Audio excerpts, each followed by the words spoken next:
Welcome friends, आज हम शुरू कर रहे हैं मिसलेनियस एग्जांपल्स ऑफ चैप्टर 6।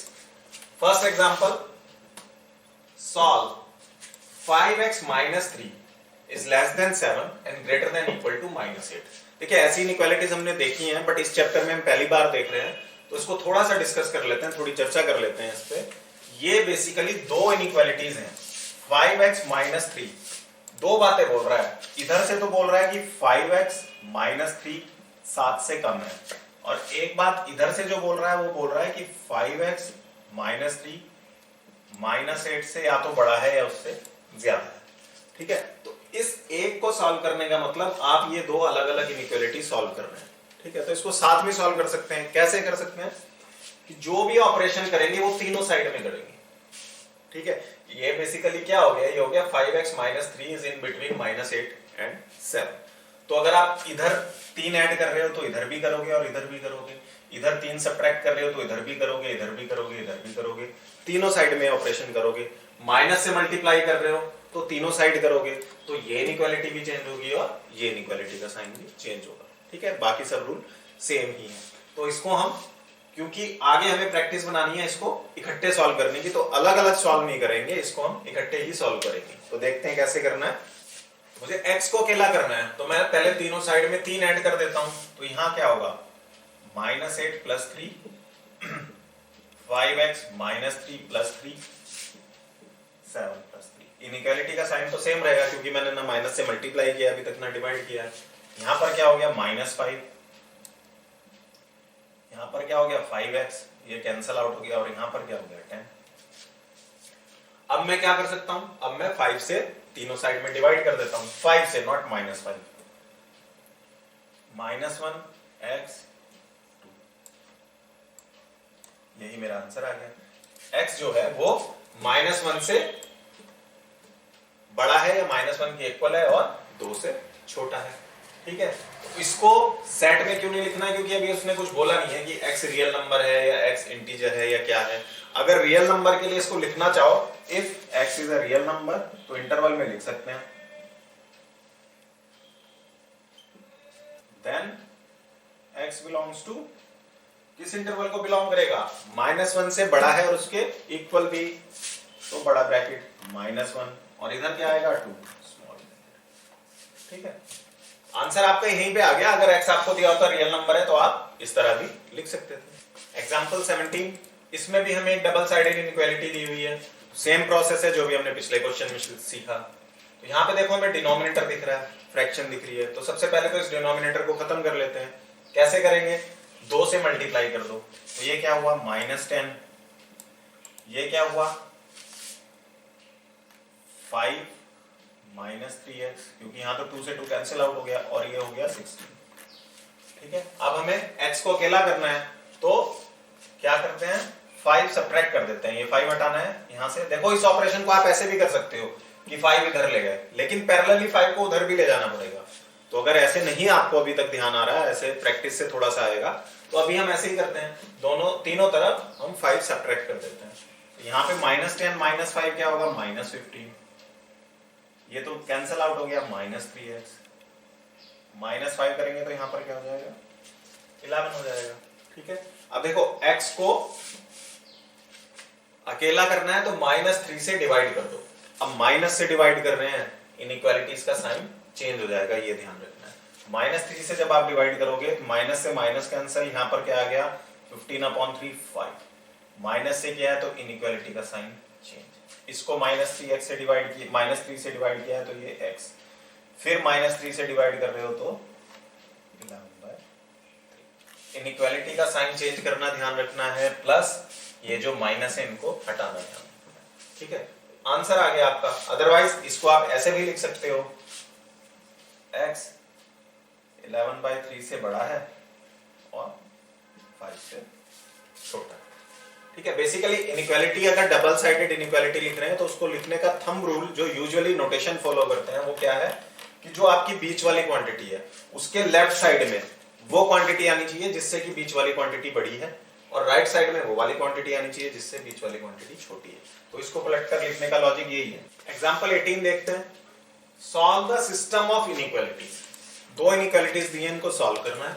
और सॉल्यूशन को नंबर लाइन पर प्लॉट करना है। ठीक है, देखो कंफ्यूज नहीं होना है। हमने पिछले चैप्टर में पढ़ा था कि हम उसको कार्टेशियन कोऑर्डिनेट में प्लॉट कर रहे थे। क्यों कर रहे थे? क्योंकि वो दो वेरिएबल की इनइक्वालिटी थी। यहाँ पे इनइक्वालिटी सिंगल वेरिएबल की है, एक ही वेरिएबल आ रहा है x। तो जब सिंगल वेरिएबल रहेगा, inequality system of inequality single variable का रहेगा, तो वो नंबर लाइन पर ही प्लॉट होगा क्योंकि इसमें एक ही वेरिएबल है। ठीक है, तो अभी हमने पिछले दो क्वेश्चन देखे, उसमें डबल साइडेड इनइक्वालिटी थी। इसमें क्या है, x की ही वैल्यू में अलग अलग इनइक्वालिटी दी हुई है, मींस x की दो इनइक्वालिटीज आएंगी हमारे पास फाइनल वैल्यू लेके। तो फर्स्ट इनइक्वालिटी देखते हैं। First inequality 3x minus 7 less than 5 plus x. ठीक है, अब क्या करेंगे, x को एक तरफ कर लो और 7 और 5 को एक तरफ कर लो। ये x इधर आके माइनस का हो जाएगा 2x, लेस देन 7 इधर जाके प्लस का हो जाएगा 12। This implies x is less than 6। ऊपर वाली इनइक्वालिटी हमारी बोल रही है x इज लेस देन 6। ठीक है, सेकंड इनइक्वालिटी क्या बोल रही है? सेकंड इनइक्वालिटी, ये इनइक्वालिटी हमारी बोल रही है minus 5x is less than equal to, ये 11 इधर आएगा और ये माइनस का हो जाएगा, तो यहां पर क्या आएगा, -10। अब मैं -5 से डिवाइड कर रहा हूं, इनइक्वालिटी का साइन चेंज करना है, इंपॉर्टेंट स्टेप है। Is greater than equal to 2। तो मेरे पास दो वैल्यू आ गई, x is less than 6, x is greater than equal to 2। इसको आप 1 मान लो और इसको आप 2 मान लो। पिछले दो क्वेश्चन हमने किए थे। एग्जांपल 16 में मैंने आपको समझाया था कि डबल साइडेड इनइक्वालिटी है, उसको अलग अलग करके लिखा हुआ है। ठीक है, उसको अलग अलग करके लिख सकते हैं। यहां पे अलग अलग करके लिखा हुआ है, इसको मैं डबल साइडेड इनइक्वालिटी बना सकता हूं। कैसे बना सकता हूं? Bye 1 and 2। क्वेश्चन नंबर 17 में, एग्जांपल 17 में हमने नोटेशन डिस्कस किया था कि जो वैल्यू x से छोटी है वो लेफ्ट साइड में आएगी। तो x से छोटा क्या है? 2, x बीच में रहेगा, x 2 से बड़ा है या उससे इक्वल है, और छोटा किससे है? 6 से, तो 6 राइट साइड में रहेगा। 1 एंड 2 से मैं ये भी लिख सकता हूं कि x 2 और 6 के बीच में।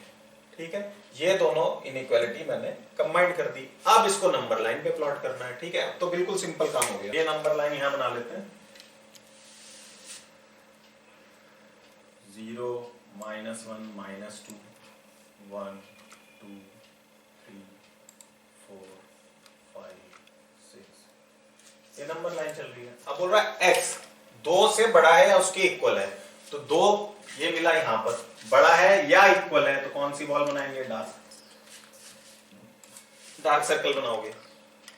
6 से छोटा है, 6 कहां है? यहां पर, लेकिन 6 के इक्वल नहीं है, तो यहां कौन सा बनाएंगे? यहां पर हॉलो सर्कल बनाएंगे, एम्प्टी बॉल बनाएंगे। सिंपली दोनों को मिला दो, तो ये आपकी x की वैल्यू प्लॉट हो गई नंबर लाइन पर। इंटरवल में फॉर्म में लिखना चाहते हो तो x बिलोंग्स टू 2 to 6। 2 के इक्वल है तो बड़ा ब्रैकेट, 6 के इक्वल नहीं है, छोटा है तो स्मॉल ब्रैकेट। ठीक है, तीनों क्वेश्चन बहुत अच्छे क्वेश्चन है। इससे आपका इनइक्वालिटी का, डबल साइडेड इनइक्वालिटी का कॉन्सेप्ट क्लियर हो रहा है।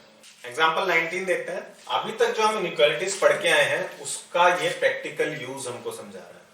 क्या बोल रहा है example? In an experiment a solution of hydrochloric acid is to be kept between 30 degree and 35 degree Celsius.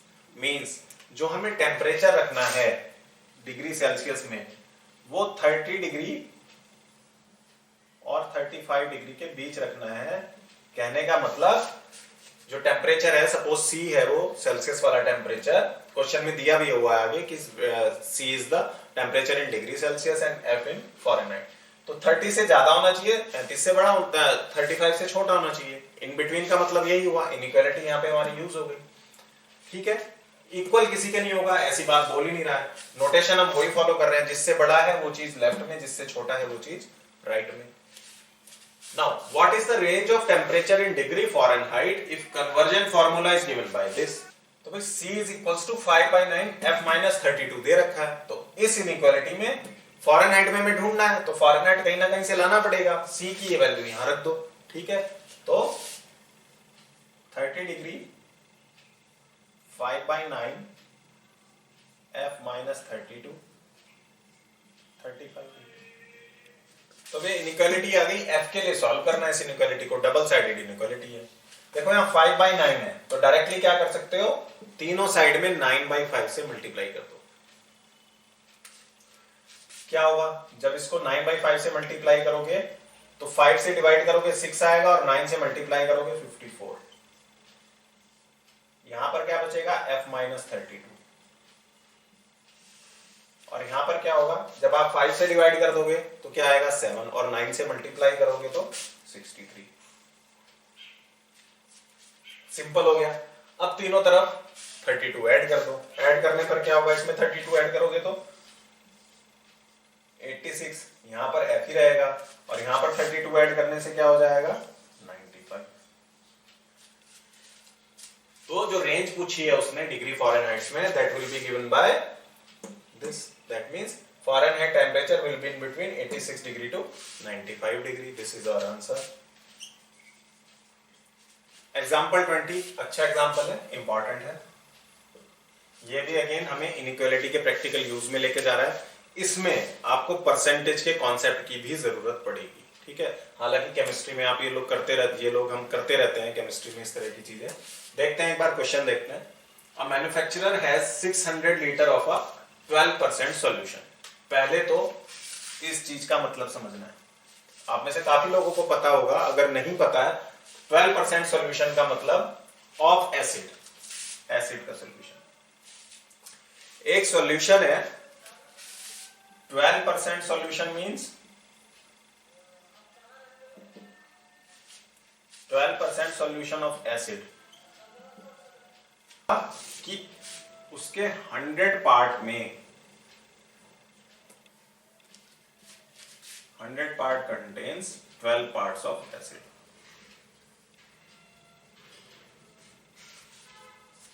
ठीक है, 100 part contains 10 parts of acid। तो अगर 600 बोल रहे हैं तो 600 part contains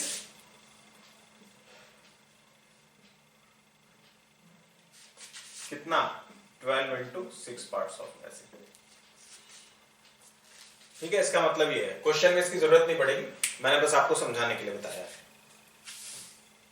ठीक है, इसको हटा देते हैं।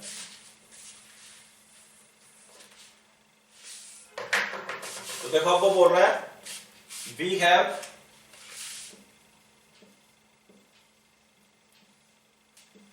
12% of 600 litre solution. How many liter of 30% acid solution must be added to it so that the acid content in the solution mixture will be more than 15% but less than 18%. Let X liter of 30% solution added. अच्छा, important बात जो ध्यान रखनी है कि जब आपने इस 600 लीटर में x लीटर ऐड किया 30% सॉल्यूशन का, तो टोटल सॉल्यूशन कितना हो जाएगा, टोटल सॉल्यूशन भाई 600 लीटर था ही, x आपने ऐड कर दिया, कितना हो जाएगा 600 प्लस x लीटर। ठीक है, बस ऐसे क्वेश्चन में गलती यही होती है, सॉल्यूशन का वॉल्यूम बढ़ जाएगा जब आपने x लीटर ऐड किया। अब तो सिर्फ इनइक्वालिटी लगानी है जब इतनी बात कर दी तो। अब देखो धीरे धीरे लिखते हैं। Acid content in the resulting mixture, resulting mixture यानी इतने litre solution, greater more than 15% but less than 18%। तो acid content 15% of 600 plus x। ठीक है, इससे ज्यादा होना चाहिए, अभी बीच में नहीं लिखते कुछ भी। और कम किससे होना चाहिए, 18% ऑफ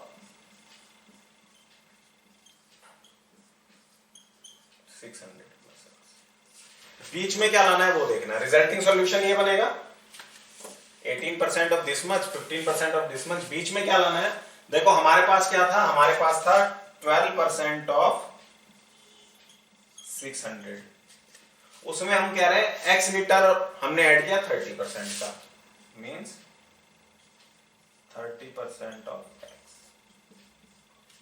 बीच में ये वाली कहानी आएगी। जब इसको मिक्स किया उसके बाद इतना सॉल्यूशन बना। ठीक है, जब आप मिक्स कर रहे हो तो इसको हमने 600 प्लस एक्स क्यों नहीं लिखा? इसलिए नहीं लिखा क्योंकि इसमें कॉन्सेंट्रेशन एसिड की अलग है और इसमें एसिड की कंसेंट्रेशन 30% है। जब मिल जाएंगे तो फिर एसिड की कंसेंट्रेशन कंबाइंड हो जाएगी। अभी मिले नहीं, अभी यहां पर मिल रहे हैं, मिलाने के बाद इस कंसेंट्रेशन के बीच में लेकर आना। ठीक है, इनइक्वालिटी बन गई। यहां तक इंपॉर्टेंट था लिखना, ये समझ में आना इंपॉर्टेंट था, इसीलिए क्वेश्चन इंपॉर्टेंट है। अब आपने इसको सॉल्व करना है। देखो परसेंटेज मींस तो क्या होता है? Divide by 100। ठीक है, तो या तो आप इसको सारे परसेंटेज को कैंसिल आउट कर दो या इसको डिवाइड बाय 100 लिख लो। ऐसे लिख लो 15/100 600 plus x is less then 12/100 into 600 plus 30/100 into x 18/100 into 600 plus x. ठीक है, अब देखो ये सब इजीली कैलकुलेट हो जाएगा। आप इसको किससे डिवाइड कर सकते हो? ये भी 3 से डिवाइड हो रहा है, ये भी और ये भी, और 100 से तो हो ही रहा है। तो आप इसको 100/3 से मल्टीप्लाई कर दो हर जगह। 100/3 से मल्टीप्लाई कर रहा हूं, 100/3 यहां पर आ गया 5 इंटू 600 प्लस एक्स। 100/3 यहां पर क्या आ गया? 4। तो सीधे सीधे क्या करो, या चलो 4 इंटू 600 प्लस यहां पर क्या आ गया? 10x। यहां पर क्या आ गया? 100 तो कैंसिल आउट हो गया, 6 इंटू 600 प्लस x। ठीक है, इस कहानी को हमने सॉल्व करना है। इसको जब सॉल्व कर लोगे तो x की वैल्यू 120 से 300 के बीच में निकलेगी। ये तो इजी है, इजीली सॉल्व हो जाएगा। ठीक है, 120 से 300 के बीच में निकलेगी। तो जो हमें सॉल्यूशन ऐड करना है उसका कितने लीटर सॉल्यूशन ऐड करना है? 120 लीटर से ज्यादा बट 300 लीटर से कम। तो उसमें जो एसिड की कंसंट्रेशन होगी वो 15% से ज्यादा होगी बट 18% से कम होगी। ये हमारा आंसर है। बहुत अच्छा क्वेश्चन है, इंपॉर्टेंट क्वेश्चन है, स्पेशली इस स्टेप तक समझना बहुत ज्यादा इंपॉर्टेंट है।